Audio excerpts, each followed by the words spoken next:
प्रणाम। जय गुरुदेव। देखो प्रेमियों, ये मानव तन विलक्षण है।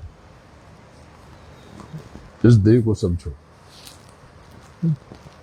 आपको गुरु मिला, मार्ग मिला, फिर भी आप जगत में उलझे हुए हो, तो इसकी तासीर को आपको समझना चाहिए। ये अद्भुत रचना है। इस पूरे जगत को समझने की कोशिश करो। निचला जगत तो ठीक है, ऊपर के जगत में भी ऐसे ही फसाव है, ऐसे ही उलझने हैं। ये जगत जल, पृथ्वी, अग्नि, वायु, आकाश का है, लेकिन इसमें सतोगुण, रजोगुण, तमोगुण और इसमें पांचों तत्व की 25 प्रकृतियां और इसके साथ इसमें अंतःकरण समाहित है। तो ये गुरु मिलकर के भी गुरु की दया के आप भागी क्यों नहीं बन पाते? क्योंकि आप गुरु से खिंचाव तो होता है, क्योंकि वो आपका मूल है, लेकिन ये जगत अपना काम कर रहा है। गुरु से खिंचाव होना कि गुरु अपने आप अपना काम कर रहा, इसलिए आप उसे प्रेम तो करते हो, आप गुरु को तो मानते हो, लेकिन आप गुरु की मान नहीं पाते। तो उसका कारण बस इतना है कि ये जगत अपना काम कर रहा है, लेकिन आप अपना काम नहीं कर पा रहे। तो प्रेमियों, इसके लिए आपको सबसे पहला प्रयास करना पड़ेगा कि अपने मूल की तरफ लौटना पड़ेगा।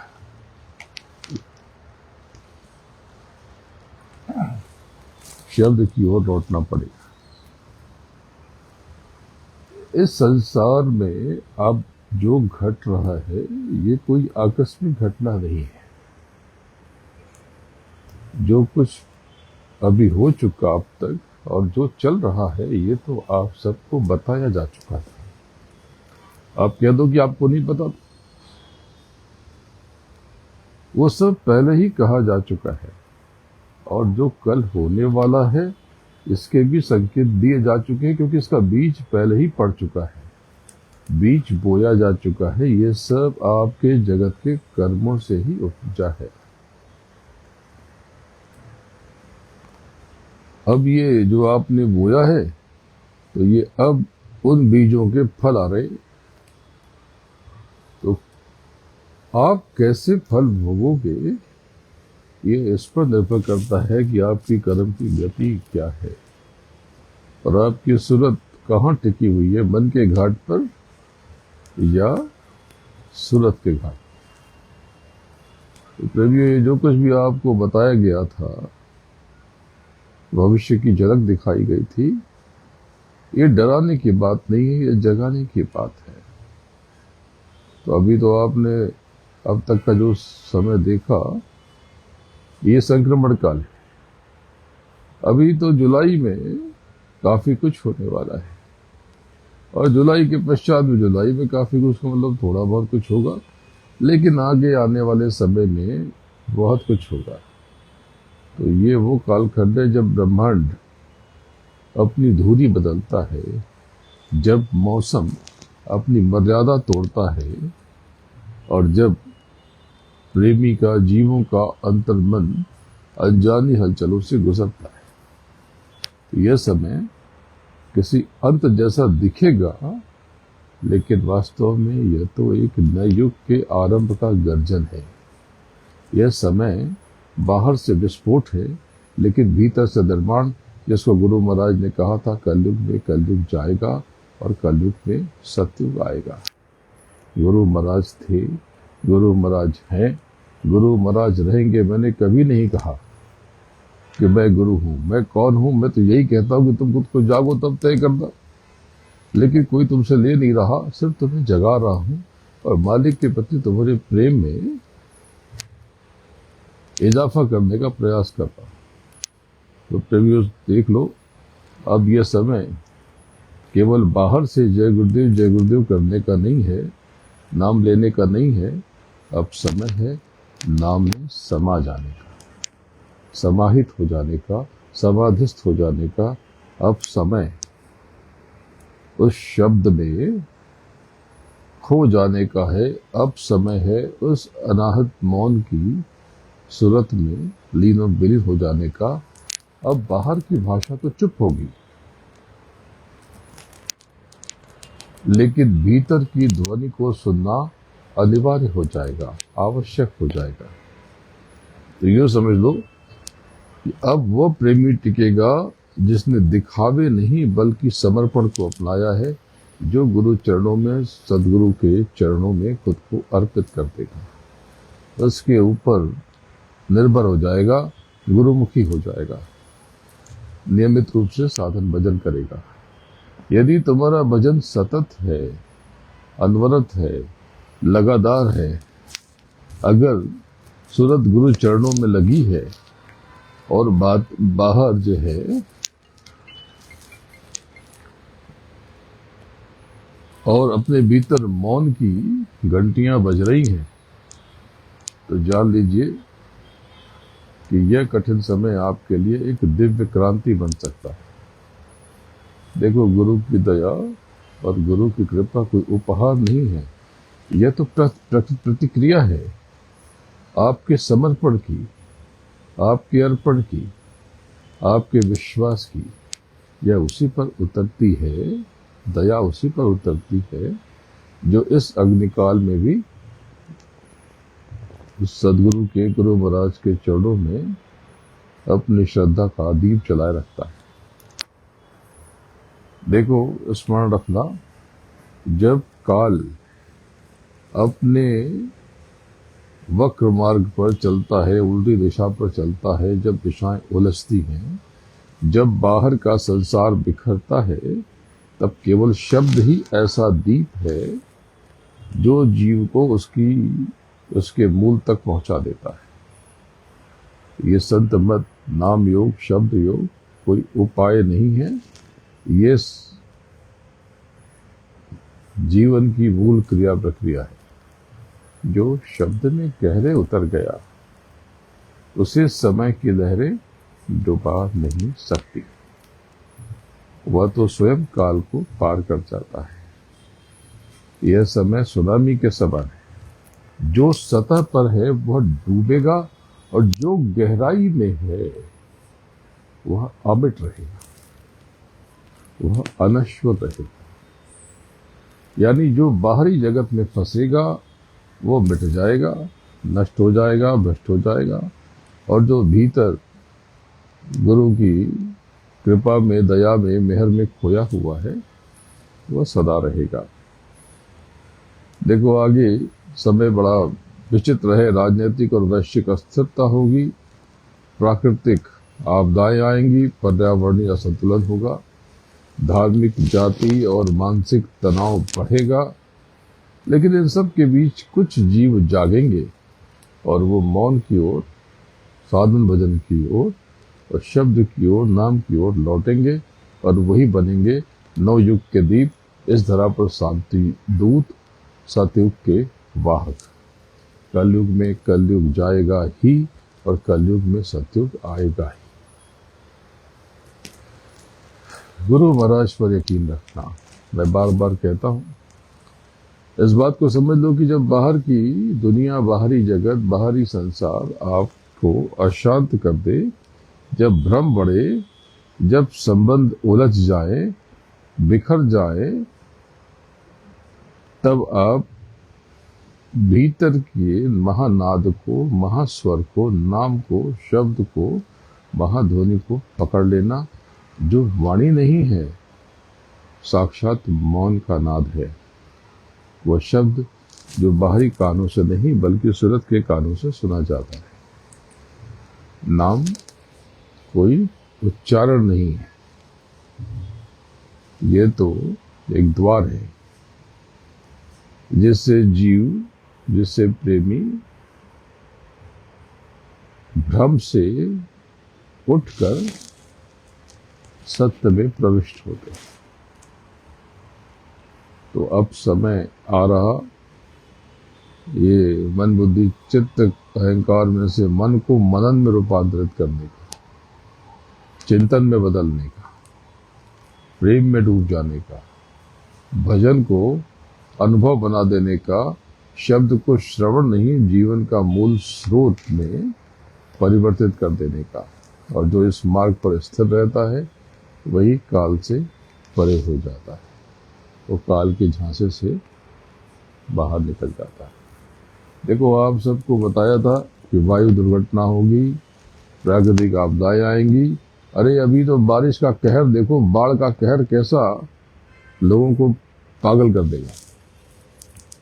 जल बेचैन होगा और धरती यहाँ कांपेगी और बड़ी बड़ी लहरें उफान मारेगी और लोगों के जीवन में तूफान आ जाएगा। अभी आपने देखा क्या है। तो गुरु पूर्णिमा की तैयारी करो। गुरु पूर्णिमा पर आप सब कहीं से भी कहीं भी रहो, कुछ देर के लिए आ जाओ। 9 तारीख, 10 तारीख और 11 तारीख का पहला हिस्सा। 11 के बाद आप 11 को दोपहर के बाद आप आजाद हो, मुक्त हो। और गुरु पूर्णिमा के बाद आप तैयारी करो यज्ञ की। तारीख की घोषणा अभी तक नहीं कर रहा, मैं बता तो रहा ही हूँ। तो तारीख की घोषणा क्यों नहीं कर रहा, बता क्यों नहीं रहा? मैं अभी काशी गया था और वो अभी तिथि मुझे अपनी देखकर बता देंगे। तो वो तिथि मैंने, गुरु महाराज ने जो मुझे बताई, मैंने उनको बता दी। तो तिथि तो वही रहेगी, बदलाव नहीं होगा, लेकिन उसकी घोषणा गुरु पूर्णिमा पर मैं कर दूंगा, अगर उनकी सहमति मिल गई तो पुरोहितों की। तारीख आप सब गार्ड मान लो, 24 दिसंबर से 3 जनवरी, ये 11 दिनों का यज्ञ इस बार होगा। स्थान मुंबई में ही है। अगर गुरु महाराज का कोई और आदेश आ गया तो पता नहीं, लेकिन मुझे लगता नहीं कि इसमें बदलाव होगा।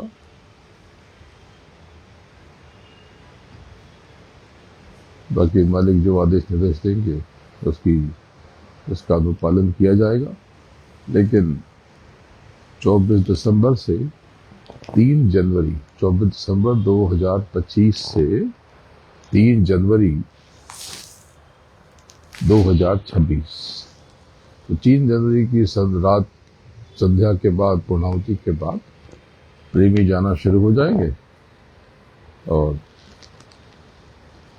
आप चाहे तो एक आध दिन रुकने का कार्यक्रम रखें, न रखें, आपकी मर्जी। आप एक आध दिन पहले आना चाहते हैं, जो सेवा के लिए आना चाहते हैं, 2-4 दिन पहले आना चाहते हैं, वो आ सकते हैं। ये काम आपका है। सेवा बहुत जरूरी है। जो कुछ भी आप बड़े बनोगे, छोटे बनोगे, अपने कर्म से बनो। तो जो बड़ा बनाने वाला कर्म है, जिसको पुण्य का कारक है, वो है सेवा। आप जो भी कर्म करते हो, शुभ कर्म में लगे रहो। किसी को दुख मत पहुंचाओ, किसी को पीड़ा मत पहुंचाओ, किसी की निंदा मत करो, आलोचना मत करो। अपनी कमाई का कम से कम 10वां हिस्सा परमार्थ के लिए खर्च करो और 1 हिस्सा सेवा में खर्च करो। आप देखो, आप धनी मानी बन जाओगे, धनी मानी बन जाओगे, राजे बराजे बन जाओगे। छल आपके भीतर आता है, कपट आपके भीतर आता है, भ्रम आपके भीतर आता है। फिर कहते हो कि मैं बहुत परेशान हूं, बताओ क्या किया जाए, इसका क्या उपाय है? मुझे तो आपसे कुछ चाहिए नहीं। यज्ञ में आप आहुति जो दोगे, आपकी आहुति की सेवा भी कुछ प्रेमी करते हैं, मैं करता हूं। बहुत से लोग तो खुद आने जाने के व्यय में भी कोताही करते हैं और दूसरी चीजों में, बाहरी जगत की चीजों में बहुत खर्च करते हैं। कहते हैं कि हमारे पास है नहीं, और वो जगत के कामों में धन अलग कर लेते। ये छल मत कर। एक प्रश्न ये उठता है कि जिसके पास है नहीं वो कहां से देगा। इसी प्रश्न को एक व्यक्ति ने किसी शब्द से पूछा कि मैं तो रंग हूं, मैं कहां से सेवा करूं, मैं करना चाहता हूं पर करूं कहां से। तो उन्होंने कहा कि तुम धन से गरीब हो ना, मन से तो गरीब हो नहीं। तुम्हारे हाथ पैर ठीक है, तुम्हारी नजरें सही सलामत हैं, तुम्हारा दिमाग ठीक है, तुम हाथ पैर से सेवा कर सकते हो, तुम विचारों से सेवा कर सकते हो, वाणी से सेवा कर सकते हो, मस्तिष्क से सेवा कर सकते हो। तो वित्तीय सेवा नहीं कर सकते, संगठन में सेवा कर सकते हो, सुरक्षा में सेवा कर सकते हो,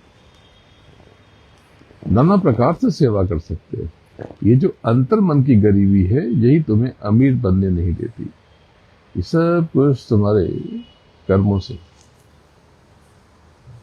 अब देखो, जो बहुत प्रेमी जो नजदीक आते हैं, मैं कभी हाथ बढ़ा देता हूं तो क्या मुझे दर्द थोड़ी हो रहा, एकदम ठीक हूं। थोड़ी पैर में तकलीफ होती है, तो नसें दब जाती हैं आपके कर्मों से। तो ये थोड़ा चलने फिरने में, दूर तक लंबा चलना हो तो, ज्यादा देर चलना हो तो कष्ट होता है। इसके लिए मैं व्हील चेयर पर लंबी यात्रा करता, फिर बहुत ज्यादा चल नहीं पाता। अन्यथा तो देखो, आपके कर्मों को झेल कर, जहर को पी करके भी इतनी मेहनत करता हूं। तो मैं काशी गया था, लेकिन प्रेमियों को मैंने कह दिया था कि मैं संपर्क नहीं कर पाऊंगा क्योंकि मैं व्यस्त रहूंगा। तो आप में से कई प्रेमियों ने मिलने का प्रयास किया था, मुझे सूचना मिलती थी, लेकिन मेरे पास प्रेमियों वक्त नहीं था, मैं अपने काम में लगा हुआ था। मैं आज सुबह ही लौटा। मैं रात को 12:20 की फ्लाइट लेकर के लैंड हुआ करीब 2:45-3 बजे। बाहर आते आते 4 बज गए। ये सुबह सुबह मैं पास के पहले पहुंचा, और आते ही प्रेमियों का यहाँ हुजूम इकट्ठा हो गया था, तो उनसे मिलने लगा। तो देखो मैं कितनी मेहनत करता हूँ, किसके लिए? केवल आपके लिए। अभी देखो, ये 8-10 दिन यहाँ पर रहूंगा, इसके बाद गुरु पूर्णिमा का कार्यक्रम, तो मैं यहाँ से निकल जाऊंगा और 7 को या 8 को मैं पहुंच जाऊंगा दिल्ली होते हुए मुरादाबाद। और मुरादाबाद में 8, 9, 10 मैं रहूंगा। 11 का प्रातः का कार्यक्रम करके, आप सबका दर्शन करके, गुरु महाराज के चरणों में नमन करके, मैं दोपहर के बाद वहां से निकल जाऊंगा। और देर रात की फ्लाइट है यहाँ से, शायद 9, 10, 11 कुछ तो है, दिल्ली से। वो लेकर के मैं बम्बई पहुंच जाऊंगा देर रात, और उसके पश्चात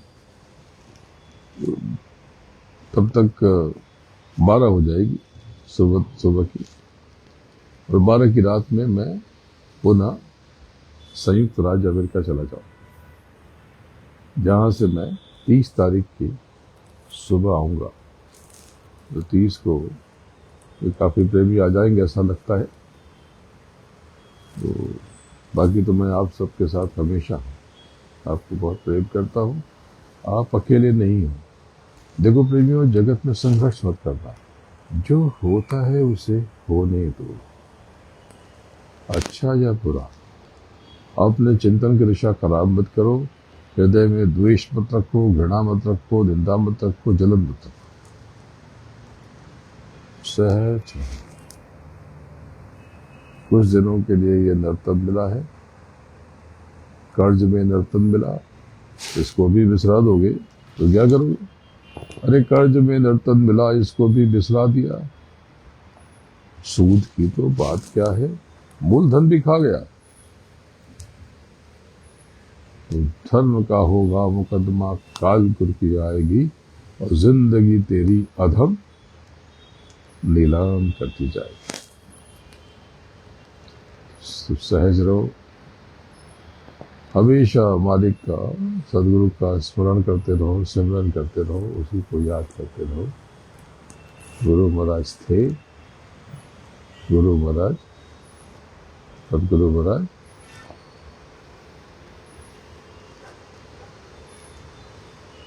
प्रणाम। जय गुरुदेव, जय जय गुरुदेव।